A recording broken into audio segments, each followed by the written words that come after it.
அஸ்ஸலாமு அலைக்கும் வரஹ்மத்துல்லாஹி வபரகாத்துஹு.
இன்னல் ஹம்துலில்லாஹி நஹ்மதுஹு வ நஸ்தஈனுஹு வ நஸ்தக்ஃபிருஹு வ நூமினு பிஹி வ நதவக்கலு அலைஹி வ நஊது பில்லாஹி மின் ஷுரூரி அன்ஃபுஸினா வ மின் ஸய்யிஆத்தி அமாலினா மை யஹ்திஹில்லாஹு ஃபலா முதில்ல லஹு வ மை யுதில்லு ஃபலா ஹாதிய லஹு அஷ்ஹது அல்லா இலாஹ இல்லல்லாஹ் வ அஷ்ஹது அன்ன முஹம்மதன் அப்துஹு வ ரசூலுஹு அம்மா பஅத். அளவிலா அருளாளனும் நிகரில்லா அன்பாளனும் ஆகிய எல்லாம் வல்ல அல்லாஹுவின் திருநாமம் கொண்டு ஆரம்பம் செய்கின்றேன். எல்லா புகழும் புகழனைத்தும் நம்மை படைத்து பரிபாலித்து நம்மை இந்த நேரான பாதையில் ஒன்றிணைத்த வல்லநாயனான அல்லாஹ் ஒருவனுக்கே உரித்தாகட்டும் என்று ரப்புல் ஆலமீனை போற்றி புகழ்ந்த வண்ணம் சலாத்தும் சலாமும் எம்பெருமானார் நபிகள் நாயகம் ஸல்லல்லாஹு அலைஹி வஸல்லம் அவர்களின் பேரிலும் அவர்களை அப்படியே பின்பற்றி நடந்த உத்தம சத்திய சஹாபாக்களின் பேரிலும் நல்லதை எடுத்து சொன்ன இமாம்களின் பேரிலும் குறிப்பாக இந்த ஜும்மாவில் கலந்து கொண்டிருக்கக்கூடிய நம் அனைவர் மீதும் உரித்தாகட்டும் என்று ஏக இறைவனிடம் பிரார்த்தித்தவனாக என்னுடைய இந்த உரையை ஆரம்பம் செய்கின்றேன். கண்ணியமிக்க எல்லாம் வல்ல அல்லாஹ்வின் நல்லடியார்களே, அல்லாஹுடைய பேரருளால் இஸ்லாமிய மார்க்கத்தை வாழ்க்கை நெறியாக ஏற்றுக்கொண்டு அதன் தூய வழியில் பின்பற்றக்கூடிய ஒரு நல்ல மக்களாக வல்ல நாயன் உங்களையும் என்னையும் ஆக்கிய அருள் புரிந்திருக்கின்றான். அல்லாஹ் ரப்புல் ஆலமீன் இந்த உலகத்தில் மனிதர்களை படைத்து அவர்களை நேர்வழிப்படுத்துவதற்காக தூதர்களையும் அனுப்பி அவர்கள் மூலமாக வேதங்களையும் வழங்கினான். அந்த வரிசையில் நம்முடைய உம்மத்திற்கு முஹம்மது நபி ஸல்லல்லாஹு அலைஹி வஸல்லம் அவர்களை தூதராக அனுப்பி அவர்கள் மூலமாக திருமறை குர்ஆன் எனக்கூடிய வேதத்தை ஒரு அற்புதமாக நமக்கு வழங்கி இருக்கின்றான்.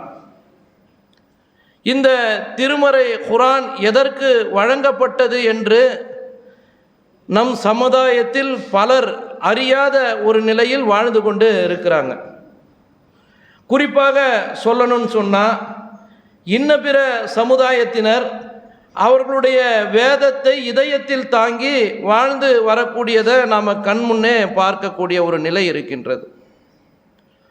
ஆனால் நம்முடைய சமுதாயத்தில் பெரும் மக்கள் வெறும் பெயர் தாங்கிகளாக இந்த அற்புத வேதமான திருமறை குர்ஆனை அதனுடைய நன்மைகளை அறியாமல் தன்னுடைய வாழ்க்கையை போக்கிக் கொண்டிருக்கக்கூடிய நிலையை நாம் பார்க்கலாம். இந்த கொள்கையை உணர்ந்தவர்கள் கூட இந்த திருமறை குர்ஆனுடைய அனைத்து விஷயங்களையும் அறிந்தும் நாம் அந்த திருமறை குர்ஆனை பற்றி சிந்திக்காமல் பாராமுகமாக வாழ்ந்து வரக்கூடிய மக்களாக இருந்து வருகின்றோம்.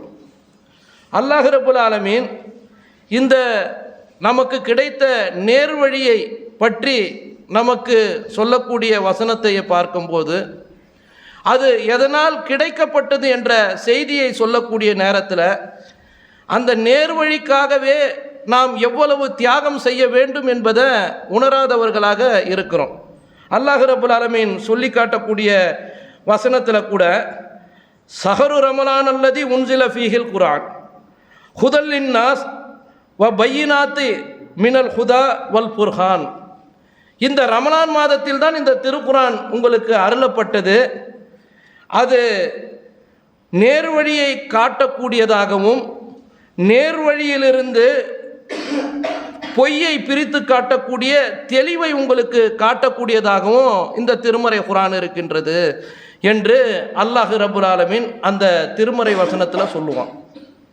அதற்காகத்தான் நீங்கள் நோன்பு வைங்க, இது உங்களுக்கு நேர்வழியை காட்டுது, உண்மையை தெளிவாக்குகின்றது, பொய்யை பிரித்து காட்டுகின்றது என்று திருமறையை தெள்ள தெளிவாக அதனுடைய சாராம்சத்தை விளக்கிட்டு அல்லாஹ் சொல்லுவான். கடைசியாக நோன்பு நோக்க சொல்லிட்டு அதனுடைய தொடர்ச்சியாக யாருக்கெல்லாம் அந்த நோன்புகளிலிருந்து சலுகை என்பதையும் சொல்லிட்டு இறுதியாக சொல்லக்கூடிய விஷயம் என்னன்னு சொன்னால், அல்லாஹ் ரப்புல் ஆலமீன் அந்த நோன்பை கடமையாக்கியது உங்களுக்கு என்ன கொடுத்திருக்கக்கூடிய இறைவனுடைய நேர்வழிக்காக, அல்லாஹ்வை நீங்கள் பெருமைப்படுத்திடுவதற்காக அப்படின்னு அல்லாஹ் சொல்கிறான்.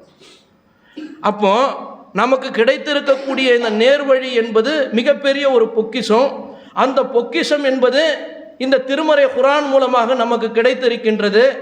அல்லாஹுடைய தூதரும் அதை சொல்லி காட்டக்கூடிய நேரத்தில், இந்த திருமறை குர்ஆனை சொல்லி காட்டக்கூடிய நேரத்தில் எப்படி சொல்கிறாங்கன்னு சொன்னால், முன் வந்த நபிமார்களுக்கெல்லாம் அல்லாஹ் பல்வேறு அற்புதங்களை வழங்கினான். மூசா அலைஹிஸ்ஸலாமுக்கு அற்புதங்களை வழங்கியிருக்கிறான், ஈசா அலைஹிஸ்ஸலாமுக்கு அற்புதங்கள் வழங்கியிருக்கிறான், பல்வேறு நபிமார்களுக்கு அற்புதங்களை கண்முன்னாக காட்டக்கூடிய ஒரு சம்பவத்தெல்லாம் திருமறை குர்ஆன் விளக்குது.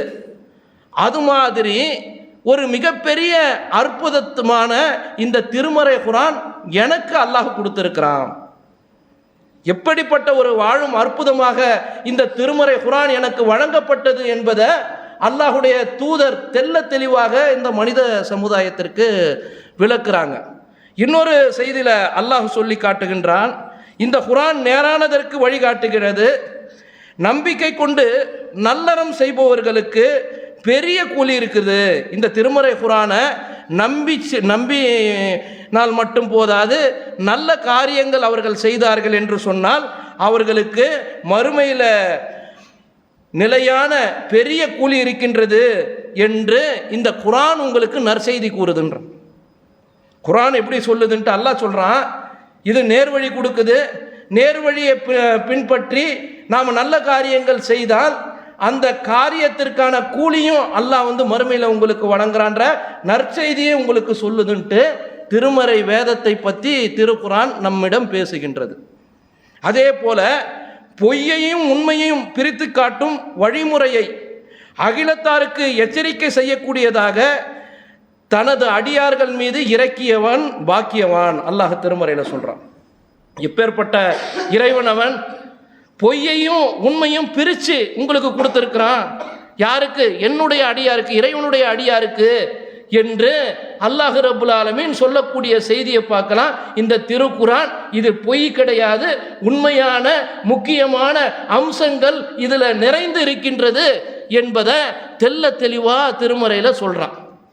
ஆனால் இதை பார்க்கின்ற நம் சமுதாயம் இதற்கு எவ்வளவு பெரிய முக்கியத்துவம் கொடுக்கணும்? எப்படி முக்கியத்துவம் கொடுக்குறாங்க தெரியுமா? இந்த குர்ஆனுக்கு நல்ல அருமையான பட்டு துணியை எடுத்து அதை அந்த குர்ஆன் மேலே வைத்து அழகாக போர்த்தி ஒரு செல்ஃபில் வைக்கிறதும், அதற்கு பத்தி சாம்பிராணி காட்டக்கூடிய சமுதாயம் நம்மள இருக்கிறாங்க. எதனா ஒரு மவுத்து வீட்டில் விழுந்துடுச்சுன்னு சொன்னால் அவர் தொழுதிருக்கவும் மாட்டார், குர்ஆனும் ஓதியிருக்க மாட்டார், பிறருக்கு குர்ஆனை ஓத சொல்லி ஏவி இருக்கவும் மாட்டார். ஆனால் அவர் தலையில் வைத்து ஓதக்கூடிய நிலை மக்களுக்கு காட்டக்கூடியதாக இருக்குது. நாம் பார்க்குறோம். நிறைய கொள்கை இல்லாத மக்கள் வீட்டில் போய் பார்த்தா அவங்களுக்கும் குர்ஆனுக்கும் சம்பந்தமே இருக்காது. அவங்க தலைமாட்டில் உட்காந்து குர்ஆனை ஓதக்கூடியவர்களாக இருப்பாங்க. வாடகைக்கு பணம் கொடுத்து ஓதக்கூடிய ஒரு நிலையும் இன்னைக்கு சமுதாயத்தில் மௌத்து வீட்டில் இருக்கிறத பார்க்கலாம்.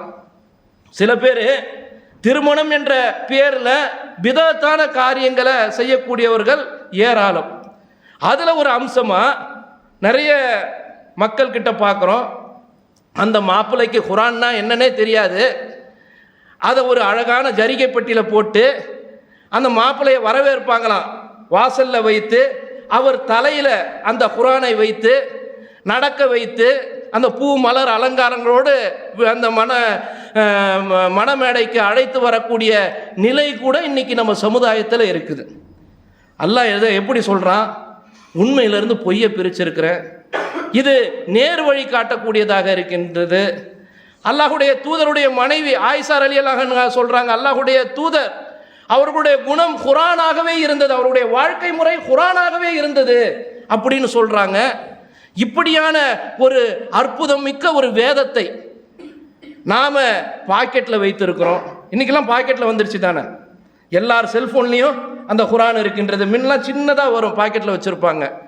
இன்றைக்கி திருமறை குர்ஆனை பிரித்து சர்ச்சிங் ஆப்ஷனோட தலைப்பு வாரியாக நம்ம பாக்கெட்லேயே வைத்திருக்கக்கூடிய ஒரு சமுதாயமாக தான் நம்ம இருக்கிறோம். வீட்லேயும் வச்சுருக்கோம், புக்கா பள்ளிவாசல்கள்லேயும் இருக்குது. எத்தனை பேர் இந்த திருமறை குர்ஆனை நாம் பொருள் உணர்ந்து படிக்கக்கூடியவர்களாக இருக்கிறோம்? அரபுல படிக்கிறோமான்னு கேட்டால் நம்மளில் பல பேர் என்ன சொல்லுவோம், எனக்கு அரபி ஓத தெரியாது அப்படின்னு நாம் சொல்லுவோம். நிறைய பேர் எனக்கு அரபி ஓத தெரியும், எங்கே டைம் இருக்குது, நான் அதை பொருள் உணர்ந்து படிக்கக்கூடிய ஒரு நிலையை நான் எப்படி எடுக்கிறது? ஆனால் ஒருத்தருக்கு வியாபாரத்துக்கு டைம் இருக்கும், மற்ற அம்சங்களில் டிவி பார்க்கறதுக்கு, செல்ஃபோனில் பல்வேறு அம்சங்களை தேடி எடுப்பதற்கு, இதற்கெல்லாம் டைம் இருக்கும். ஆனால் டயத்தை ஒதுக்கி இதை பார்ப்பதற்கு டைம் இல்லை. அல்லாஹுடைய தூதர் அவங்க காலத்தில் உமர் ரலியல்லாஹு அன்ஹு அவங்களுடைய வாழ்க்கையை பற்றி சொல்லக்கூடிய நேரத்தில் அவங்க அல்லாஹுடைய தூதரோடு அந்த இல்லத்தோடு அந்த மஸ்ஜித் நபியோடு தூரமாக வீடு இருந்தது, அவங்களுடைய வியாபாரங்கள் இருந்தது. சில நேரங்களில் அல்லாஹுடைய தூதரை அவங்க பார்க்க முடியாமல் போயிடும்.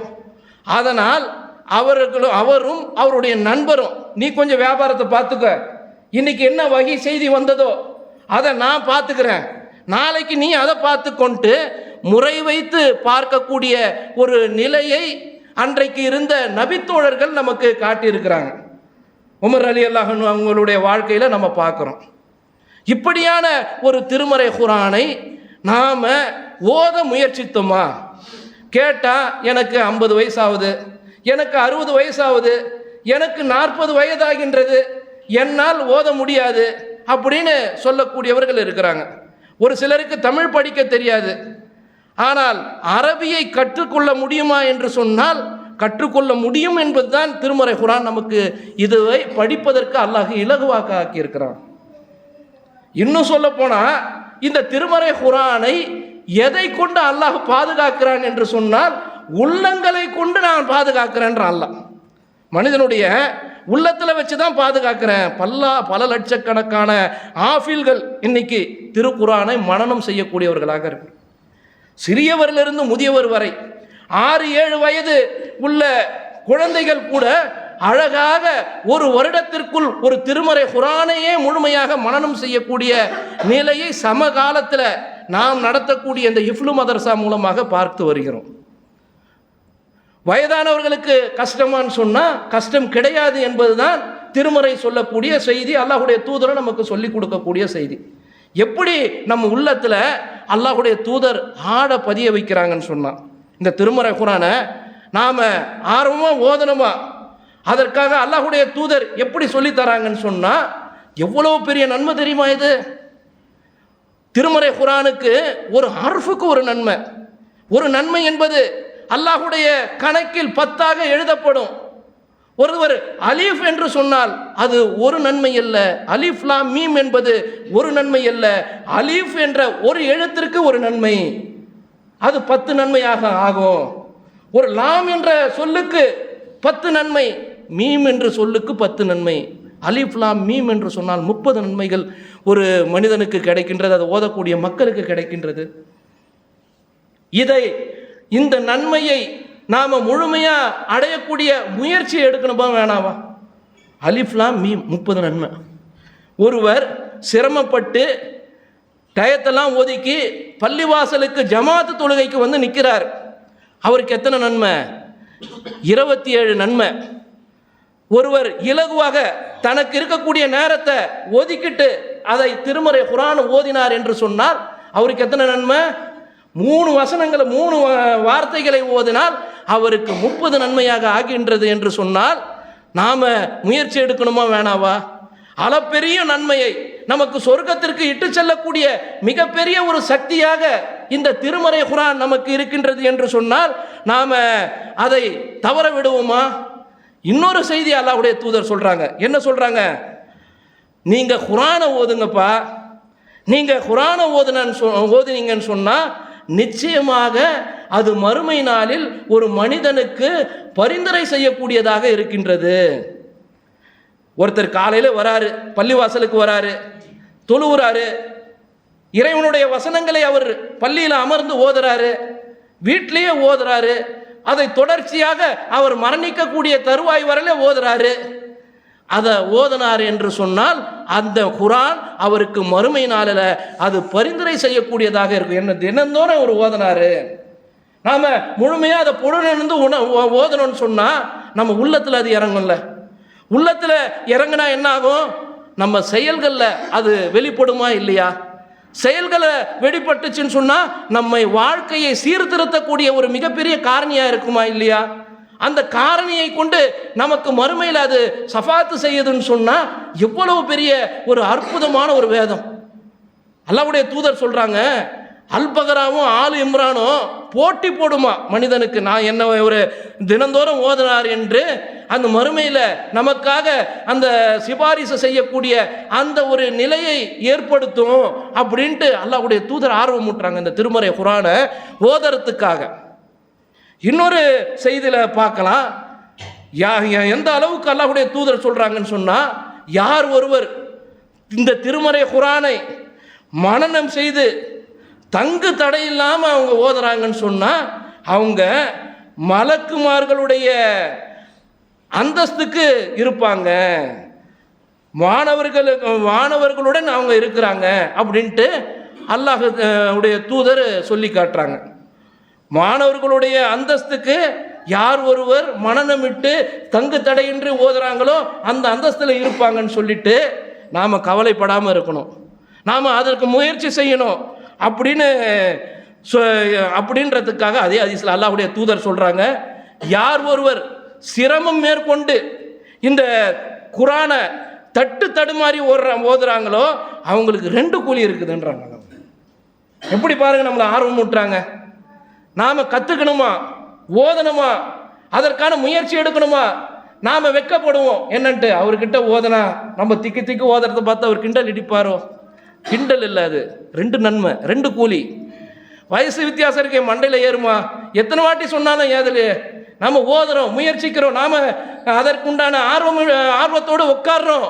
அதற்கு அல்லாஹ்வுடைய கூலி இருக்குதா இல்லையா? முயற்சி செய்தியான்னு மறுமை நாளில் கேட்கும் பொழுது, நான் தினந்தோறும் முயற்சி செய்தேன், அதற்காக நான் பாடுபட்டேன், இந்த அப்போ உனக்கு 2 கூலி. அதானே அதனுடைய அர்த்தம். அப்போ அதற்காக நாம் தயாராக இருக்கணுமா வேணாவா? நாம் எல்லா வேலைகளையும் சரியாக செய்கின்றோம், மார்க்கத்துக்கான அநேக காரியங்களை நாம் செய்கிறோம். 1 மாத காலம் நோன்பு வையினா வைக்கிறோம், தொழுகைக்கு 5 வேளை வரக்கூடியவர்களாக இருக்கிறோம். திடீர்னு இமாம் வரவில்லை என்றால் நாம் தொலை வைக்க தயங்குகின்றோம், பார்க்கிறோம். ஏன்? எனக்கு குர்ஆன் வசனம் மனனம் இல்லை, குர்ஆன் ஓத தெரியாது. நம்மில் பல பேர் சொல்லக்கூடிய செய்தியாகவே இருக்குது. இந்த சாக்கு போக்கெல்லாம் மறுமையில் எடுப்படுமா? அல்லாஹ் ரப்பல் ஆலமீன் இதற்கான வாய்ப்பை நமக்கு வழங்கலையா? அல்லாஹ்வுடைய தூதர் அதற்கான வழிமுறையை சொல்லலையா? இன்னைக்கு இளையதளங்களை நீங்கள் நம்ம ஓப்பன் பண்ணி பார்த்தோம் என்று சொன்னால் சில மணி நேரங்களிலே திருமறை குர்ஆனை நீங்கள் ஓதலாம் அப்படின்ற குர்ஆனை ஓதி கொடுக்கக்கூடிய எத்தனையோ வகுப்புகள் இருக்கின்றது. நம்ம ஜமாத்து சார்பாக ஆலிம்கள் ஆஃபில்கள் பள்ளிவாசலில் இருக்கிறாங்க. எந்த நேரம் எப்பொழுது உங்களுக்கு டைம் கிடைக்குமோ அந்த நேரத்தில் நீங்கள் ஓத முயற்சித்து இங்கே வந்தீங்கன்னா அவங்க சொல்லிக் கொடுக்க மாட்டேன்னு சொல்லுவாங்களா? ஏன் சொன்னால் அவங்களுக்கு அது நன்மை. ஏன்? அல்லாஹ்வுடைய தூதர் சொல்கிறாங்க, ஹைருக்கும் மன் தஅல்லமல் குர்ஆன வ அல்லமஹு. உங்களில் யார் சிறந்தவங்க தெரியுமா? குர்ஆனை தான் மட்டும் கற்றுக்கணும் சிறந்தவங்க கிடையாது. யார் ஒருவர் குர்ஆனை தானும் கற்று பிறருக்கும் கற்றுக் கொடுக்கின்றாரோ அவர்தான் உங்களில் சிறந்தவர்கள்னு அல்லாஹ்வுடைய தூதர் நமக்கு அருமையான வழிகாட்டுதலை வழங்கியிருக்கிறாங்க. அப்போ எப்படியான ஒரு நிலையை அல்லாஹ் ரப்பல் ஆலமீன் இந்த திருமறை குர்ஆனிலிருந்து நமக்கு கிடைக்கப்படுகின்றான் என்பதை நாம் சிந்தித்து செயல்படக்கூடியவர்களாக இருக்கிறான். அதே போல் ஒரு பள்ளிவாசலில் நாம் உட்கார்ந்துருப்போம், திருமறை குர்ஆனை ஓதுவோம். ஒரு சிலர் சத்தமிட்டு ஓதுவாங்க. ஃபஜர் நேரத்தில் திருமறை குர்ஆனை ஓதி அதை என்ன பண்ணுவாங்க, ஒரு சிலர் கேட்பாங்க, ஒரு சிலர் வேணான்ட்டு எழுந்து போயிடுவாங்க. ஆனால் அல்லாஹ் ரப்பல் ஆலமீன் என்ன சொல்கிறான்னு கேட்டால், குர்ஆனை ஓதும் போது அதை என்ன பண்ணுங்க, செவி மடுத்து கேளுங்கள், வாயை மூடிக்கிட்டு இருங்க, நீங்கள் அருள் செய்யப்படுவீங்கன்றாங்க. குர்ஆனை யாருன்னா ஓதுறாங்கன்னா அதை செவி மடுத்து கேளுங்க, வாயை மூடிக்கிட்டு இருங்க, நீங்கள் அல்லாஹ்வுடைய அருள் செய்யப்படுவீங்க. மலக்குமார்கள் உங்களை சூழ்ந்து கொள்ளுவார்கள். அல்லாஹ்வுடைய தூதர் சொல்கிறாங்க, அந்த சபையில் மலக்குமார்கள் நம்மை சூழ்ந்து கொள்ளுவார்களாம். எப்பேற்பட்ட ஒரு வாய்ப்பு! தினந்தோறும் பள்ளிவாசலில் திருமறை குர்ஆன் ஓதப்படுது, அதை நாம் செவியைத்து கேட்போமா? நம்முடைய சிந்தனை வேறு விதமாக இருக்கும். அந்த நேரத்தில் யாருன்னா ஒரு நண்பரை பார்ப்போம், அவர்கிட்ட சில விஷயங்கள்லாம் பேசக்கூடிய ஒரு நிலையெல்லாம் இருக்கும். ஆனால் திருமறை குர்ஆனுக்கு நீங்கள் எப்படி முக்கியத்துவம் கொடுக்கணும் அப்படின்றத அல்லாஹ் திருமறை குர்ஆனில் தெள்ள தெளிவாக விளக்கக்கூடிய விஷயத்தை பார்க்கலாம். இன்னொரு செய்தியில் அல்லாஹ்வுடைய தூதர் சொல்கிறாங்க, உங்களுடைய வீடுகளை என்ன பண்ணாதீங்க, நீங்கள் மண்ணறைகளாக ஆக்கிடாதீங்க, கபரஸ்தான் ஆக்கிடாதீங்க. எந்த ஒரு வீட்டில் சூரத்துல் பக்ரா அத்தியாயம் ஓதப்படுகின்றதோ, திருமறை குர்ஆன் வசனங்கள் ஓதப்படுது, தொழுகை நடைபெறுகின்றது, அந்த திருமறை குர்ஆனில் அல் பக்ராவுடைய வசனங்கள் ஓதப்பட்டால் என்ன பண்ணுவானா ஷைத்தான், அந்த வீட்டை விட்டு விரண்டு ஓடுவான். ஒரே ஷைத்தான் பிடிச்ச மாதிரியே இருக்குன்னு. ஏன் இருக்குது? நம்ம கிட்ட குர்ஆன் ஓதுதல் இல்லை, நம்ம கிட்ட தொழுகை இல்லை. தொழுகை இல்லாத இடம் மண்ணறை, தொழுகை இல்லாத வீடு என்ன குர்ஆன் ஓதுதல் இல்லாத வீடு மண்ணறை, அங்கே ஷைத்தான் ஈஸியாக உள்ள நுழைஞ்சிடுவான். பல பிரச்சனைகள், பல குழப்பங்கள் இதன் மூலமாக நமக்கு வரும் என்பதை சொல்லி காட்டுகின்றாங்க. இன்னொரு வசனத்தில், இன்னொரு செய்தியில் அல்லாஹ்வுடைய தூதர் அதற்கு மேலாக போய், ஒருத்தர் இரவுல படுக்க செல்லும் பொழுது ஆயத்துல் குர்சி ஓதுங்க, அதற்கு பகரமாக அல்லாஹ் ரப்புல் ஆலமீன் அந்த இரவு முழுவதும் உங்களுக்கு ஒரு பாதுகாவலனை மலக்கை நியமிப்பான். நம்ம நைட்டு பூரா என்ன இருக்கும், சூரத்தில் அந்த இது ஆயத்துல் குர்சி ஓதணும்னு சொன்னால் நமக்கு அல்லாஹ் பாதுகாப்பு தருவான் இரவு முழுவதும் மலக்குமார்களை வைத்து. அது அந்த நேரத்தில் ஷைத்தான் என்ன பண்ணுவானா, உங்களை விட்டு விரண்டு ஓடிடுவான் அப்படின்ட்டு அல்லாஹுடைய தூதர் சொல்கிறாங்க. அப்பேற்பட்ட ஒரு அற்புதமான வாய்ப்பை நாம் கிடைக்க பெற்றிருக்கின்றோம். நமக்கு இருக்கக்கூடிய நேரங்களுக்கு மத்தியில் எவ்வளவோ டைம் இருக்குது.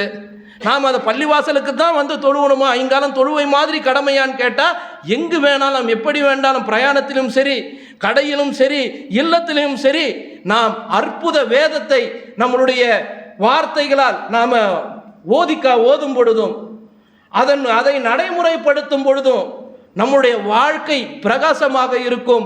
மலக்குமார்களுடைய அந்தஸ்தில் நம்மை உயர்த்தக்கூடும், நமக்கு சொர்க்கத்தை கிடைக்கக்கூடிய ஒரு நிலை இருக்கும். மலக்குமார்கள் எல்லாரும் நம்ம கூடிய கவரில் இருக்கக்கூடிய ஒரு அற்புதமான ஒரு வாய்ப்பை இந்த திருமறை குர்ஆன் நமக்கு வழங்கி இருக்கின்றது என்று சொன்னால், இன்றைக்கு இருக்கக்கூடிய சமுதாயம் அதை புரிந்து செயல்பட்டு மறுமையில் வெற்றி அடையக்கூடிய ஒரு நல்ல மக்களாக வல்ல நாயன் உங்களையும் என்னையும் ஆக்கி அருள் புரிவானாக என்று பிரார்த்தித்தவனாக என்னுடைய இந்த உரையை நிறைவு செய்கிறேன். வாகிரதாவானான் அல்ஹம்துலில்லாஹி ரப்பில் ஆலமீன். அஸ்ஸலாமு அலைக்கும் வரஹ்மத்துல்லாஹி வபரகாத்துஹு.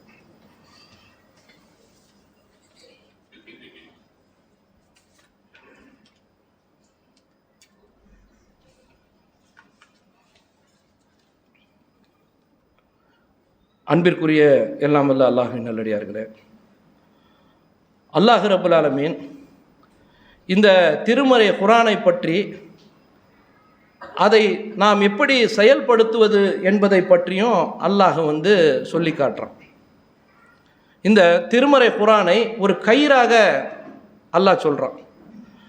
வகுத்தசிமு பி ஹபுலில்லாஹி ஜமியா, நீங்கள் அல்லாஹுடைய கயிற்றை நீங்கள் பற்றி பிடித்துங்க. நம்மளை பார்த்து சொல்கிறான், இந்த திருக்குர்ஆனை எல்லாரும் பற்றி பிடிச்சிங்க. ஒற்றுமைன்னு சமுதாயத்தில் சொல்கிறாங்க. ஒற்றுமை எதனால் ஏற்படும்? இந்த திருமறை குர்ஆனால் ஏற்படும். அதை நீங்கள் பற்று பிடிச்சுக்குங்க. வலா தஃபர்ருக்கு, நீங்கள் பிரிந்துடாதீங்க. அல்லாஹ் உங்களுக்கு கொடுத்த அருளை நீங்கள் நினச்சி பாருங்கள். இந்த நேர்வழி என்ற அருள், நீங்கள் ஒருத்தருக்கு ஒருத்தர் பகைவராக இருந்தீங்க, ஒரு காலத்தில் சண்டையிட்டு கொண்டு இருந்தீங்க. ஆனால் அல்லாஹ் என்ன பண்ணுவான், அவனுடைய அருளால் உங்களுடைய உள்ளத்தில் ஒரு மாற்றத்தை ஏற்படுத்தினான். என்ன பண்ணிட்டீங்க, ஒருத்தருக்கு ஒருத்தர் ஃப்ரெண்ட் ஆகிட்டீங்க. நேற்று வெறும் அவர் தர்காவுக்கு போவார், நம்ம எதிர்ப்பார். நாம் அவருக்கு இந்த திருமறை வேதத்தை பற்றி நாம் சொல்லுவோம், சுன்னாவை பற்றி சொல்லுவோம். முதல்ல மறுப்பார், அவர் படிப்பார், நேர்வழி பெறுவார். உடனே என்ன ஆகும், நமக்கு ஃப்ரெண்ட் ஆகிடுவார், நமக்கு உற்ற தோழராக நிற்பார். அல்லாஹ்வுடைய திருமறையில் சொல்கிறான், நரகத்தினுடைய விளிம்பில் நீங்கள் இருந்தீங்க, பார்க்கலையா? நாமளும் ஒரு காலத்தில் குஃப்ரில் தானே இருந்தோம், ஷிர்கில் தானே இருந்தோம், நரகத்தினுடைய விளிம்பில் இருந்தீங்க. அல்லாஹ் என்ன பண்ணா, ஒரே ஒரு கரம் கொண்டு உங்களை என்ன பண்ணிட்டான், உங்களுக்கு காப்பாற்றிட்டான். நீங்கள் சொர்க்கவாதி ஆயிட்டீங்க. அல்லாஹ் சொல்கிறான், இதை நல்லா நினச்சி பாருங்கள். நீங்கள் நேர்வழி பெறுறதுக்காக இதை நான் குர்ஆனில் சொல்கிறேன். நான் உங்களுக்கு எப்படி சொல்கிறான் பாருங்கள். நீங்கள் நேர்வழி பெறணுன்றதுக்காக இந்த வசனத்தை நான் சொல்கிறேன். எப்படியான ஒரு வாய்ப்பு! இந்த குர்ஆனை பற்றி பிடிச்சிடுங்க, பிரிஞ்சிடாதீங்க. பிரிஞ்சிங்கன்னு சொன்னால் உங்களுக்கு நேர்வழி கிடைக்காது என்பதை அல்லாஹ் ரப்புல் ஆலமீன் தெள்ள தெளிவாக திருமறையில் சொல்லக்கூடிய விஷயத்தை பார்க்கலாம். இன்னொரு வசனத்தில் சொல்கிறான், இந்த குர்ஆன் நேரானதற்கு வழிகாட்டுகின்றது, நம்பிக்கை கொண்டு நல்லறம் செய்வோருக்கு பெரிய கூலி இருக்குதுன்னு அல்லாஹ் சொல்கிறான்ல. திருமறை குர்ஆனில் சொல்லக்கூடிய செய்தியை பார்க்குறோம். அதே போல் அல்லாஹ் ரப்புல் ஆலமீன் இன்னொரு செய்தியில் சொல்லக்கூடிய நேரத்திலையும் அல்லாஹுடைய கயிறுன்றான். இந்த திருமறை குர்ஆனை எப்படி ஒப்புறான் என்று சொன்னால், அல்லாஹுடைய கயிறு, இந்த கயிறை நீங்கள் பற்றி பிடிச்சிங்க, அதை நீங்கள் விட்டுறாதீங்க என்று சொல்லக்கூடிய ஒரு செய்தியை நம்ம பார்க்குறோம். அதே போல் அல்லாஹ் சொல்லி காட்டுகின்றான்ல, அம்மா அன்சல்னா குரான ஹாதா ஜபலில், இந்த குரானை ஒரு மலை மேலே நான் இறக்கி வச்சிருந்தேன்னு சொன்னா என்ன பண்ணுமா? அந்த மலை அல்லாஹுடைய அச்சத்தால் பணிந்து அடித்து நொறுங்கிட்டு இருக்கும், பணிந்து நொறுங்கிட்டு இருக்கும். நான் இதை என்ன பண்ணிட்டேன், இந்த மனிதன்க கிட்ட கொடுத்துட்டேன். அவங்க என்ன பண்ணிட்டாங்க, இதை அலட்சியமாக இருந்துட்டாங்க. இதை விட நான் வேற என்ன உதாரணம் சொல்றது அப்படின்னு அல்லாஹ் கேட்குறான். அப்போ இன்னைக்கு இருக்கக்கூடிய சமுதாயத்திற்கு ஒப்பாக அநேக வசனங்களும் இருக்குதா இல்லையா?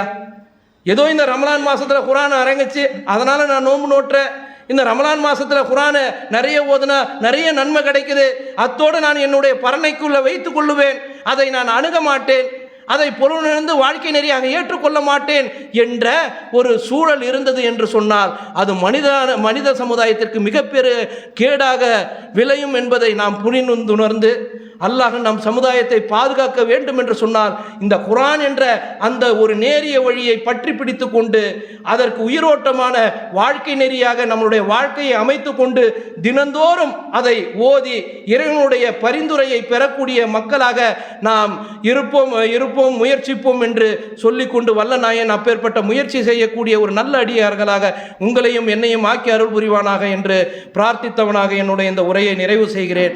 வாகிர் தாவானான் அல்ஹம்துலில்லாஹி ரப்பில் ஆலமீன். அஸ்ஸலாமு அலைக்கும் வரஹ்மத்துல்லாஹி வபரகாத்துஹு.